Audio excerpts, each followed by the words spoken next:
Sebelumnya, perkenalkan, nama saya Rihadatul Syifa Nazira.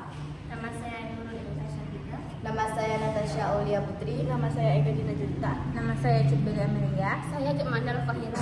Selamat menyaksikan presentasi kami. Pengertian integritas. Integritas bagi bangsa Indonesia adalah kesatuan menyeluruh dalam semua aspek kehidupan nasional, baik fisik maupun sosial. Integritas bangsa merupakan kunci utama dalam pemberantasan korupsi, khususnya dalam penyelenggaraan pemerintah. Dalam pengertian politik, integritas nasional adalah integritas berbagai kelompok sosial dan budaya ke dalam kesatuan wilayah nasional yang mengembangkan identitas nasional. Dari segi antropologis, integritas nasional adalah proses penyesuaian diri dari berbagai faktor budaya untuk mencapai keselarasan fungsi. Selanjutnya, hal yang berkaitan dengan integritas bangsa Indonesia yaitu 1. Pentingnya integritas bangsa.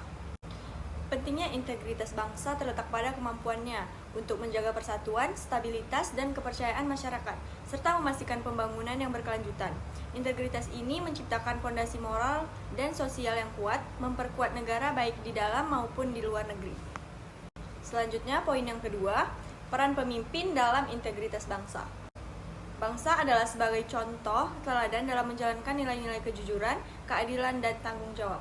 Pemimpin yang berintegritas dapat membangun kepercayaan, mempersatukan masyarakat, dan memastikan kebijakan yang mendukung kemajuan bangsa dengan transparansi dan tanpa penyalahgunaan kekuasaan. Yang ketiga, membangun integritas bangsa di kalangan pemuda.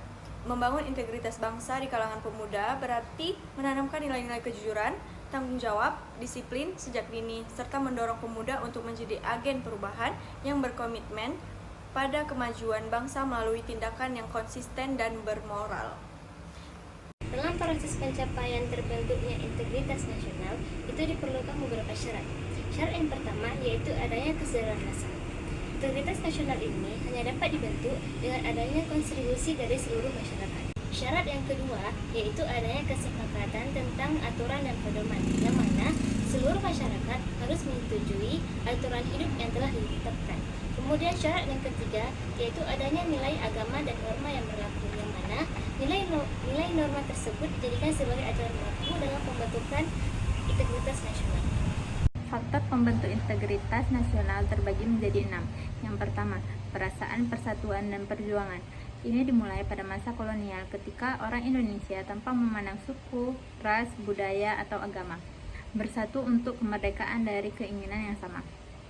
Kedua, menginginkan persatuan. Salah satu peristiwa yang menunjukkan keinginan Indonesia untuk bersatu adalah peristiwa Sumpah Pemuda pada tanggal 28 Oktober 1928. Bangsa Indonesia ingin bersatu untuk semangat juang yang sama sesuai dengan cita-cita bangsa. 3. Cinta tanah air. Faktor yang mempengaruhi integritas nasional juga disebabkan oleh kecintaan masyarakat Indonesia terhadap tanah air. Hal ini terbukti sampai hari ini dalam perjuangan penaklukan, pemeliharaan, dan kependudukan Republik Indonesia. 4. Bentuk idealisme nasional. Integritas nasional merupakan bentuk ideologi nasional yang disepakati bersama melalui ideologi Pancasila. Indonesia yang memiliki banyak perbedaan dan keragaman dapat terus bersatu. Hal ini karena nilai-nilai Pancasila berlaku bagi masyarakat, bangsa, dan kehidupan bangsa. 5. Budaya gotong royong. Faktor yang memungkinkan terjadinya integritas nasional adalah adanya budaya gotong royong. Gotong royong dikenal sebagai ciri khas dari individualitas masyarakat Indonesia yang diturunkan secara turun-temurun dan dilestarikan negara saat ini. Terakhir, memprediksi ancaman asing. Integritas nasional juga penting dalam memprediksi ancaman eksternal. Bentuk ancaman eksternal dapat berupa pendudukan wilayah atau pulau terluar di Indonesia. Selain faktor pendukung, ada juga faktor penghambat terbentuknya integritas nasional.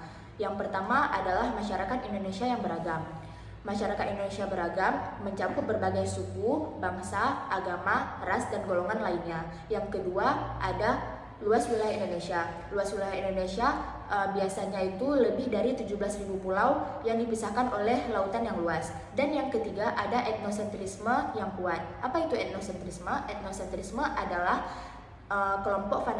suatu fanatisme kelompok etnis yang merasa budaya mereka lebih unggul daripada budaya yang lainnya. Contoh integritas nasional di lingkungan masyarakat. Yang pertama ada pelaksanaan gotong royong. Gotong royong meningkatkan banyak perbedaan dalam masyarakat untuk mencapai tujuan yang sama. Yang kedua ada saling menghargai. Saling menghargai dan menghormati adalah bentuk lain dari integrasi nasional. Yang ketiga ada alkulturasi dan alkulturasi budaya.